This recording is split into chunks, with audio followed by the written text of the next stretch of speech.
os erros que fizeram a gente melhorar e avançar nos nossos estudos e na nossa progressão. Acho que de cara vale essa ressalva, né, esse comentário, porque a gente tem uma impressão muito vívida de que o erro ele vai ser necessariamente uma coisa muito ruim, né? Verdade. Vai ser uma coisa, por vezes, fatal ali. Errar é um indício de que... Isso, assim, digo no senso comum, né?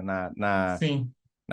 Se a gente deixar nossa cabeça livremente, sem nenhum tipo de trava, Vai é longe. possível que pense coisas desse gênero aí. Então a gente tem uma imagem muito ruim, principalmente na parte acadêmica, assim. Então, escola, faculdade, coisas do gênero, a gente é levado a pensar que erro é uma coisa intrinsecamente ruim, né? Quando É. o oposto não podia ser mais verdade. Eu não vou lembrar quem que é o autor da frase, mas eu li em algum lugar um cara que falou, tipo, alguém perguntou a ele, uma dessas perguntas assim meio clichê, sabe? Tipo, qual é o Sei. segredo do seu sucesso? Ou o que você recomendaria para alguém que estivesse começando, alguma coisa nesse sentido? E ele falou que o segredo é errar tanto quanto possível, o mais rápido possível. Eu achei isso muito interessante, porque É maneiro mesmo. parte do pressuposto que não tem como você acertar sem errar antes, né? A não ser por uma situação de pura sorte, que definitivamente não é o tipo de coisa que a gente quer depender sempre,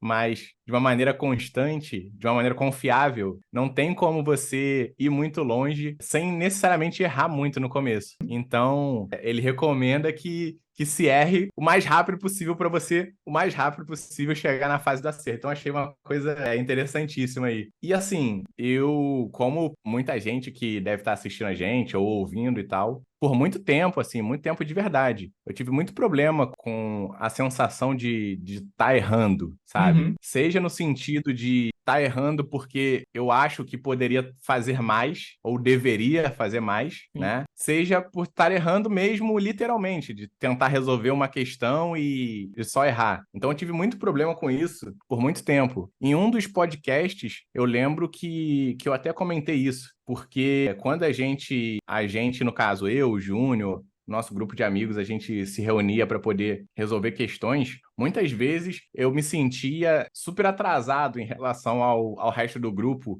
em termos de quantidade de acertos, de conhecimentos específicos de determinadas matérias e tudo mais. Então rolava meio que uma sensação ali meio de, não sei se é bem vergonha, mas sei lá, algum tipo de embaraço, sabe? Como Uhum. se eu tivesse muito para trás e tal. Então, o que acontecia muitas vezes era que eu não só não admitia para mim mesmo, né, o fato de estar errando, como muitas vezes não admitia nem para os meus próprios amigos o fato de que eu tinha errado uma questão ou que eu tinha errado várias, independente. E assim, eu disse isso também no podcast. Quem É. conhece o nosso grupo de amigos, assim, o nosso grupo de estudo, que também é um grupo de amigos, vai saber dizer que, assim, acima de qualquer dúvida, acima de qualquer suspeita, essa não é uma preocupação que eu deveria ter no que diz respeito a eles. Sabe? Então, assim, eles jamais iam me julgar ou jamais iam falar alguma coisa do tipo, pô, o Diego é mó burro, o Diego é mó isso, ou qualquer tipo de adjetivo negativo. Então, assim, isso diz muito mais sobre a minha cabeça, né, especialmente na época, do que sobre as pessoas mesmo. E isso é uma coisa que eu levo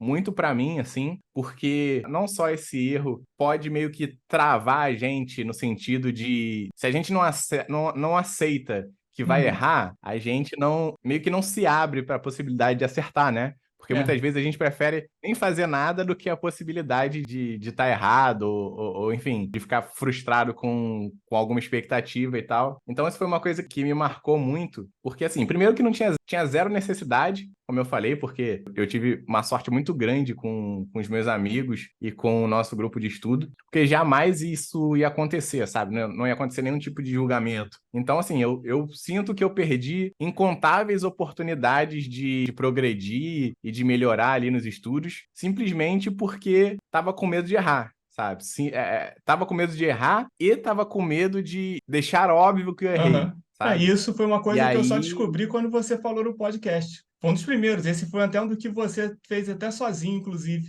que eu ouvi depois, eu descobri ouvindo o podcast. Pois é, e isso é o tipo de coisa que não precisaria acontecer, né? Primeiro porque, como eu falei, não teria nenhum tipo de julgamento e tal. E segundo que, ainda que fosse sozinho, ainda que não fosse num grupo de estudos, isso tira essa oportunidade de aprender ali, sabe? Uhum. Então, eu acho que quando a gente vira um pouquinho essa chave de que errar é uma parte necessária de evoluir, a gente começa a perceber como a gente pode ser bobo com esse tipo de coisa, sabe? A sensação que eu tive é exatamente isso, que eu fui bobo com uma coisa absolutamente desnecessária e deixei passar várias oportunidades, até mesmo de pegar dicas, porque, por exemplo, se eu errei uma coisa que possivelmente outras pessoas acertaram com facilidade, era um momento super propício ali para poder pegar uma dica do que faz isso ser fácil para ela, sabe? Qual é o processo, qual é a linha de pensamento dela que ela usou para tornar aquilo fácil. Sim, e aquilo da gente ter sempre, que a gente já chegou a falar antes, né? De que é importante a gente entender o porquê da gente ter errado alguma coisa. Porque a partir do momento que a gente fez uma Justamente. questão, a gente errou, a gente vai saber exatamente qual é o ponto que a gente está fraco naquela matéria, o que a gente precisa ver, e quando a gente volta para tentar entender o porquê de ter errado, seja com alguém explicando, né? Que poderia às vezes ser um contexto desses no estudo em grupo, ou até voltando para uma aula ou para um material que se tem, você vai reforçar de uma forma muito mais consolidada na cabeça até do que se você tiver acertado, até alguma coisa de que é um pouco contraditório isso também. Quando a gente acaba entendendo de cara e acerta, parece que aquele conhecimento ali ele fica um pouquinho, sei lá, uma casa de madeira, talvez. Quando você achou que entendeu, fez a questão, errou para depois voltar, aquele conhecimento ele vira uma casa de tijolo mesmo. É bem isso. Você dificilmente esquece depois, acaba te marcando. Então, é isso. Cada questão que a gente acaba errando, em alguma medida, acaba sendo realmente uma oportunidade de a gente evoluir na matéria. Então, assim, eu acho que uma coisa que eu posso citar nesse contexto de erros, e assim, eu não vou nem ser leviano, né, de soar como se o erro das pessoas fosse uma coisa muito tranquila de ser resolvida de uma hora para outra, sabe? A gente sabe que não é assim que funciona. Então, Uhum. eu posso lidar muito bem com uma coisa que outra pessoa tem uma dificuldade, e o contrário também pode ser verdadeiro. Ela pode ter facilidade em lidar com alguma coisa que eu vou ter dificuldade. Erros não são coisas ruins, né? É tudo aquela questão de perspectiva ali. Então, como a gente falou lá no começo, errem o mais rápido possível, né, para poder chegar logo na sua parte aí de acertos. Tentem sempre, na medida do possível, dosar as expectativas, dosar as cobranças de vocês, sejam cobranças em vocês mesmos ou cobranças, enfim, sobre outras pessoas que possam estar estudando também. Tentem, de uma forma geral, dosar isso, porque isso é o tipo de coisa que realmente não só não ajuda em nada, como efetivamente atrapalha de verdade. A gente quis trocar essa ideia aqui sobre esse lance de errar e como o erro pode ajudar a gente a progredir, porque quando essa chave vira, realmente a coisa começa a deslanchar ali.